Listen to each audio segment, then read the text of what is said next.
Sir कल मैं ना प्रोडक्ट टीम के पास गई थी ऑपरेशन वर्क से रिलेटेड। सो मैंने वहाँ पे देखा वो क्लाइंट के पोर्टफोलियो में एक वर्ड यूज़ कर रहे थे beta.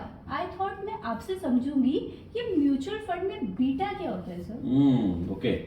So, beta in a mutual fund scheme is the volatility of the scheme relative to its market benchmark, right? So, let's assume that if a mutual fund scheme has more than one beta, it means that it is more volatile to its benchmark. If the mutual fund scheme has beta less than 1, it means that it is less volatile to its market benchmark. So इसको समझाने के लिए I'll give an example, right? Let's assume that there is a large cap mutual fund और उसका जो benchmark है वो Nifty 50 है.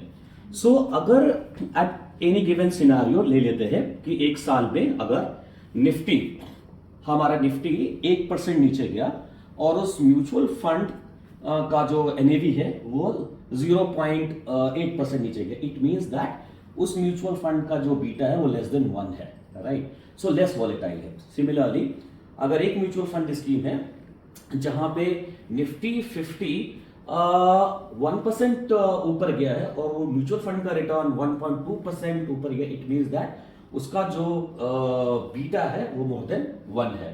तो जब भी मार्केट्स एक्सपेंसिव हो जाते हैं, सो जनरली जो हमारा प्रोडक्ट टीम है they start working on that कि how to reduce the beta of the portfolio.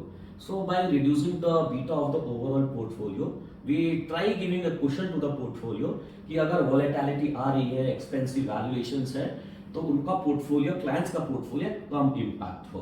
तो generally exercise वो लोग तब करते हैं जब market volatile हो जाता है, valuations जो expensive हो जाता है. Thank you for explaining me sir about beta. फिर मैं अपने आरएन को मैं भी बोलूँगी कि बीटा कैलकुलेट करके। बिल्कुल बोलना चाहिए शादी. मार्केट का वैल्यूएशन काफ़ी एक्सपेंसिव है, राइट? जो आपने पोर्टफोलियो में रिटर्न्स देखा है लास्ट 3 इयर्स में काफ़ी अच्छा रिटर्न्स हुआ है. At any given point of time अगर मार्केट करेक्ट होगा तो आपके पोर्टफोलियो के रिटर्न्स जो आपने बनाए हैं वो थोड़ा सा बह भी सकते हैं, ठीक है? इसीलिए अप्रोच करिए और समझिए, ठीक है, कि ओवरऑल आप अपने पोर्टफोलियो का बीटा कैसे कम कर सकते हैं. बट ये यही फैक्टर नहीं, इसके हिसाब से देख करके रिबैलेंस करिए. और भी बहुत सारे फैक्टर है, राइट?